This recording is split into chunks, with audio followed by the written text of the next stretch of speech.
Родителите и учениците излегоа на протест. Револтот е предизвикан од неснаоѓањето и неажурноста на власта да овозможи услови за навремен почеток на наставата, а бараат и право на избор. Дали сакаат да одат во училиште или да учат од дома? Ања Василева ги следи протестите. Ања, во моментов се наоѓаш пред Министерството за образование, се уште во тек е протестот на учениците, односно на средношколците. Кои се нивните барања и дали очекуваат дека ќе најдат на слух од новата министерка? Така е, Бојана, што туку започна протестот на средношколците, но овој протест се вклучи и родителите, но и децата поточно учениците од основните училишта. Во ова информативно издание повеќе околу нивните барања во однос на онлайн наставата, но и за физичко присуство за наставата, разговарам со претседателот на Сојузот на средношколци Бленди Ходај.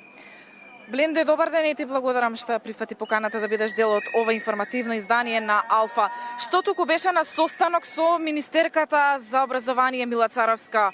Што разговаравте, што ви ветија и поточно кои ви беа барањата кои што ве натераа да излезете на протест?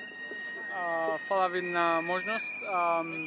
Денеска имавме бриф средба со новата министерка за образование и наука Мила Царовска, каде зборавме за нашите барања, како мислиме дека е поефикасно да се одвива наставата или новата учебна година од 1 октомври.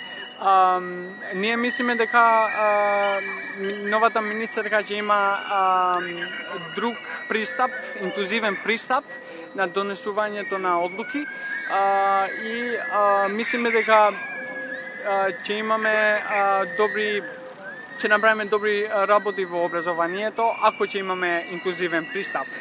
Ако министерката ќе продолжи како екс-министерот Арбер Адеми без инклузивен пристап, ние може да го деградираме повеќе образованието во нашата земја.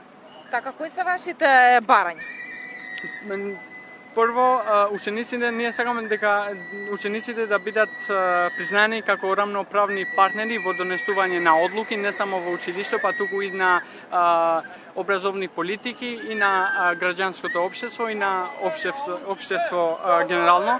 Второ, ние сакаме, се залагаме за комбиниран модел на наставата, како најефикасен на време на пандемија. Училиштата треба да направат две групи, една која ќе има онлайн настава и другата со физичко присуство. Секој 2 дена овие групи ќе прават ротација и ниту еден ученик нема да застане без образование како треба.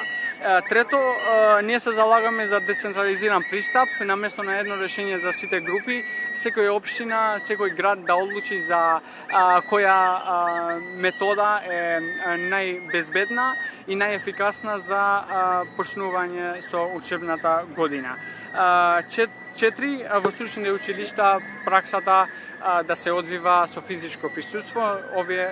Тука ги имаме нашите црвени линии.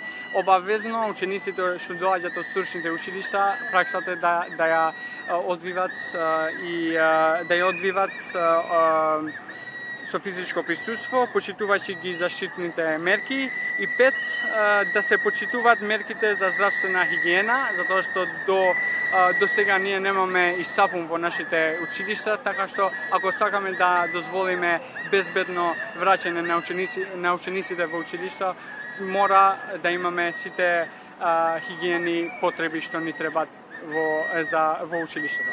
Така, доколку не ви се исполнат барањата, најавивте дека ќе бойкотирате наставата од 1 октомври. Што вели за ова министерката за образование?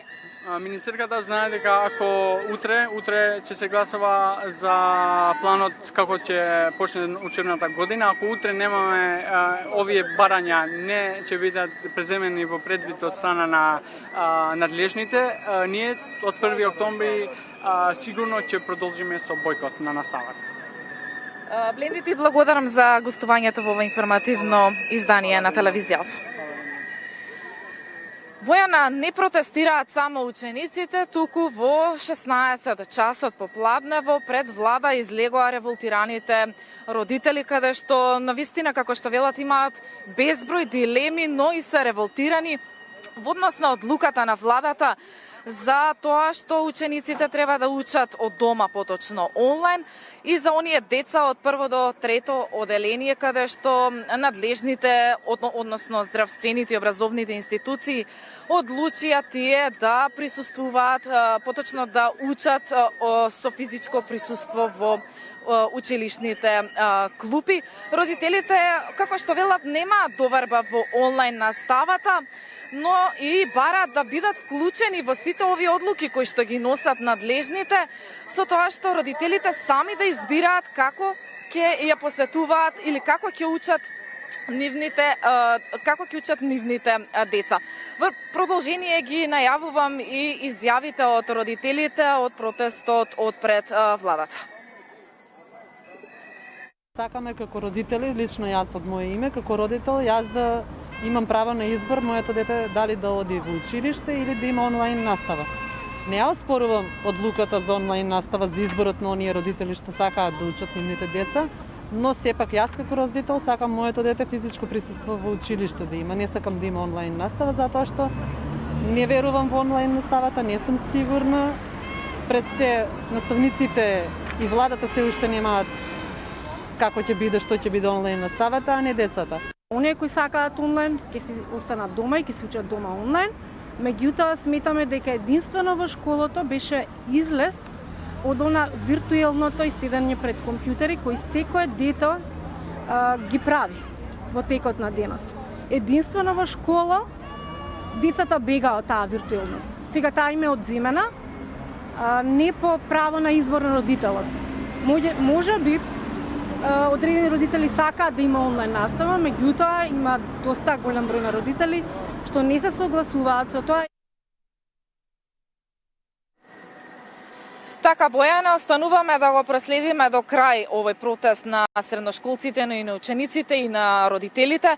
Како што кажа од Сојузот на средношколци, што туку им заврши оној брифинг со министерката за образование Царовска, за тоа дали би се исполнили или пак не нивните барања, ќе се знае во текот на утрешниот ден. Доколку не се исполнат нивните барања, учениците најавија бојкот на наставата од 1 октомври. Бојана?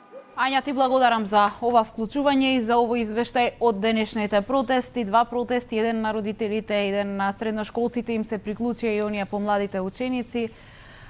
Ти благодарам за ова вклучување, очекуваме целосен извештај во вечерното издание.